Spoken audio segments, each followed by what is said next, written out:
Assalamu alaikum wa rahmatullahi wa barakatuh. Bismillah ar-Rahman ar-Rahim. So, inshallah, today we are going to be going over Salah a little bit. So, how should one perform Salah? This is Salah. We're going to just go over a short bit of it. How should one perform 2 rak'ah of Salah according to the fiqh of Hanafi? Um, ensure that your clothes are clean. Make sure you have wudu. Stand respectfully in a clean place and face the Qibla. Keep the feet parallel. We don't, as Hanafis, we don't keep our feet too far apart. We just keep them at a normal distance. Like what is a normal standing position? And your toes should be facing the Qibla, right? Then one of the most important things is niyyah, intention. That whatever salah we're performing, we should have the intention to perform it. And some people, they say the niyyah out loud, which is fine. It just helps them keep their mind straight that they're performing salah and get them into a state of mind of salah. I'm performing 2 rak'ah of first prayer of Fajr to please Allah subhanahu wa ta'ala facing the Qibla. And a few Jummahs ago, I said it, in Urdu, मैं 2 रकात नमाज पढ़ रहा हूँ, what's it called, 2 रकात फर्ज फजर की मुँह काबे शरीफ की तरफ, yeah, वास्ते Allah Ta'ala ki. I said all of this, right? So afterwards, one uncle was like, इतने साल हो गए मैंने किसी को पब्लिकली नहीं बोलते हुए सुना है. कह रहा हमारे को मदरसे में सिखाते थे, मुझे वो याद है, हमारी अम्मी कहती थी ये पढ़ा करो. So it's one thing which people have in their mind, and some people are so strict that they're like, if you don't say it right, it's not accepted. That's a little bit extreme. We shouldn't be that extreme, but we should have it in our mind that I'm praying my 2 rak'ah Fajr Salah, Fard and so on and so forth, so that we make sure that sometimes what happens with people is honestly that they don't even know what they're praying. They just say, oh, let me just take care of something. And, the Fajr Salah, whatever. But, we should have in our mind, at least we should know what we're actually performing. Okay. Takbir Tahrima. To say Allahu Akbar at the beginning. One time, long time ago, somebody asked me what is Takbir Tahrima. We're in madrasa. Honestly, I didn't know. I was like, I knew what it was, but I didn't know the proper term.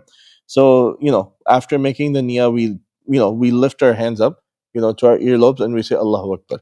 That is what is Takbir Tahrima. Okay? And, we say Allahu Akbar. And then we recite what is called the Thana. And then inshallah we'll recite this together. Well, I'll read the translation. All glory be to you, O Allah, and praise be to you. Blessed is your name, and exalted is your majesty. And there is none worthy of worship besides you. That this itself is so beautiful. So now we will recite it. Subhanakallahumma wa bihamdika wa tabarakasmuka wa ta'ala jadduka wa la ilaha ghayruk. We can read ta'awudh, which is A'udhu billahi minash shaitanir rajim, and Bismillah ar-Rahman ar-Rahim before we start reciting Fatiha. We'll read Fatiha and then we'll end inshallah today. Okay, so we would recite in the first rak'ah Sana, and then we would recite Fatiha. Okay, and then we'll recite Fatiha together right now. Alhamdulillahi Rabbil Alameen, Ar-Rahmanir Rahim, Maliki Yawmiddin, إياك نعبد وإياك نستعين اهدنا الصراط المستقيم صراط الذين أنعمت عليهم غير المغضوب عليهم ولا الضالين Ameen. Inshallah, we'll go over the translation of this. We should all know the translation, honestly. Sometimes I know it, but sometimes when somebody asks me, they go, what is this? I don't even remember it all of a sudden. All praise is due to Allah subhanahu wa ta'ala, Lord of the worlds, the beneficent, the merciful, master of the day of judgment. إِيَّاكَ نَعْبُدُ وَإِيَّاكَ نَسْتَعِينُ. You alone do we worship, you alone do we ask for help.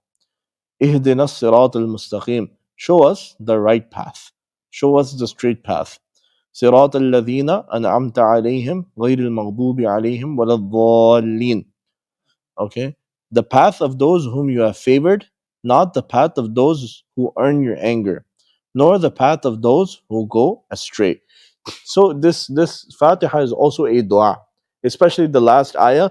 For me, it's like an amazing dua that the path of those whom you have favored, not the path of those who earn your anger, nor the path of those who go astray. So we're asking for oh Allah subhanahu wa ta'ala, save me from all of those bad things and keep me on the path of your anbiya, your ulama, your, what's it called, awliya, the people whom you love. And really, we should continue to ask from Allah subhanahu wa ta'ala this, because we don't know if we're going to die on this deen or this kalima of la ilaha illallah Muhammad Rasulullah. So we always want to be in a state of asking this, so we don't end up like those who were astray. So inshallah, we'll go over this again, like from the beginning of the salah again. How when we go in Jamaat, we would sit and do the last 10 surahs. So inshallah, have something like that. And then we'll, inshallah, when there's more people, we'll break out into small groups and recite to each other and fix each other's mistakes. Nobody should be shy about having mistakes in the Quran and fixing them.